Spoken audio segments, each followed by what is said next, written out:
રાજ્ય સરકાર દ્વારા ટેકાના ભાવે બાજરી ખરીદીની નીતિમાં ફેરફાર કરવામાં આવ્યો છે। અગાઉ એક ખેડૂત પાસેથી 200 મણ બાજરી ખરીદવામાં આવતી હતી, જ્યારે હવે મર્યાદા ઘટાડીને 100 મણ કરવામાં આવ્યાની જાહેરાત બાદ ખેડૂતોમાં રોષ જોવા મળી રહ્યો છે। ખેડૂતોનું કહેવું છે કે ઉત્પાદન ખર્ચ સતત વધી રહ્યો છે, ત્યારે ખરીદીની મર્યાદા ઘટાડવાનો નિર્ણય તેમના માટે આર્થિક રીતે નુકસાનકારક સાબિત થઈ શકે છે। ત્યારે બનાસકાંઠા જિલ્લામાં આ નિર્ણય સામે ખેડૂતો સરકાર પાસે પુનર્વિચાર કરવાની માંગ ઉઠાવી રહ્યા છે। બાજરીના પાકને ટેકાના ભાવે વેચવા માટે ખેડૂતો સરકારની ખરીદી પ્રક્રિયા પર આધાર રાખતા હોય છે, પરંતુ સરકાર દ્વારા ખરીદીની મર્યાદામાં ઘટાડો કરવામાં આવતા અનેક ખેડૂતોમાં નારાજગી ફેલાઈ છે।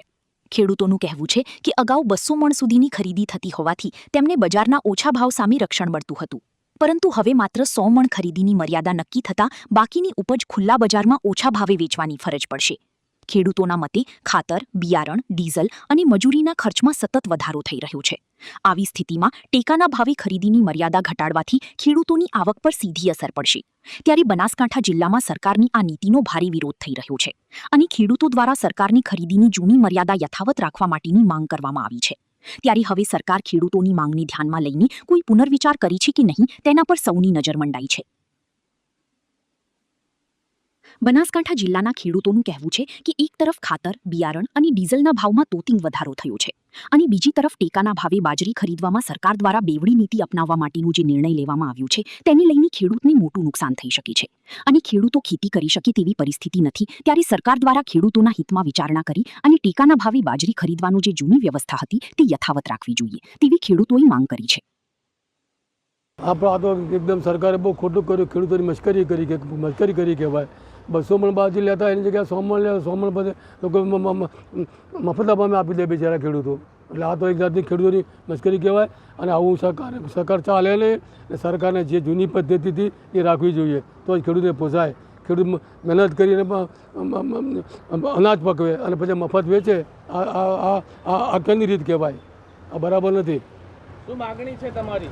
અમારી માગણી છે કે જે 200 મણ મગફળી 200 મણ બાજરી લેતા હતા ને એ જ લેવી જોઈએ।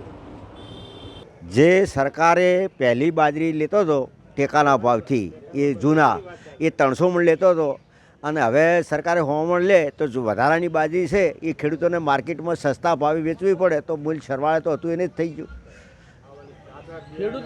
એટલે ખેડૂતોની મોટી અસર થાય, કારણ કે અને ખાતર બિયારણના ભાવ વધી ગયા એટલે સરકારને એટલું તો સમજવું જોઈએ ને કે ઘટે કે વધે, બાજરી વધારવી જોઈએ કે ઘટાડવી જોઈએ।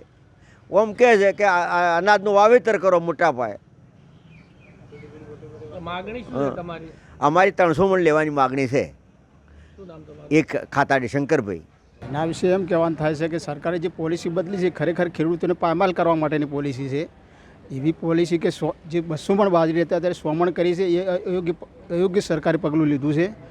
અને બીજું એમ કે આ કમોસમી વરસાદ આવે આ તે બધું ખેડૂતો સતત માર પડે જ જાય છે અને એમાં આ પોલિસી લાવીને સરકારે ખેડૂતોને બરબાદ કરવા માટેનું એક જાતનું ષડયંત્ર જ રચ્યું છે અને એના માટે ઉપરલા લેવલે ગાંધીનગર જેની રજૂઆત થવી જોઈએ અને જે જૂનો નિયમ હતો એ લાગુ કરવો જોઈએ તાત્કાલિક ને તાત્કાલિક ખરીદી શરૂ કરવી જોઈએ। કારણ કે આજે ખેડૂતો ખેતરમાંથી માલ ઘેર લાવી નાખે પછી ફરીથી તો લઈને જાય એટલે એમને ખર્ચા ડબલના 3 ગણા ચડી જાય છે।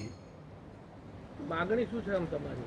અમારી માગણી કે જે જૂની પોલિસી હતી એ તાત્કાલિક અમલમાં મૂકે 200 મણ બાજરી લે ખેડૂતોની। બાજરીમાં જો 100 મણ જ બાજરી લેવામાં આવે અને ખેડૂત બાજરી વધારે થઈ હોય કે 200 મણ થઈ હોય કે 300 મણ થઈ હોય, પણ એને જો બજારે વેચવું પડે તો બજારમાં 400-450 રૂપિયા આવે છે, એથી વધારે લાવતા નથી। હવે એ 450 રૂપિયામાં ખાતરની એક થેલી આવે એમ નથી। ખાતર મોંઘા થાય ને, ખેડાઈ મોંઘી થાય ને, મજૂર મોંઘા થાય ને, અને સરકાર આ એક બાજુ નીતિ મોટી મોટી વાતો કરે અને એક બાજુ એમ કે જે ટેકાના ભાવે બાજરી ખરીદી હતી એનાથી એ 100 મણ કરી નાખી, એટલે એ મોટું નુકસાન છે ખેડૂતો। શું માગણી છે?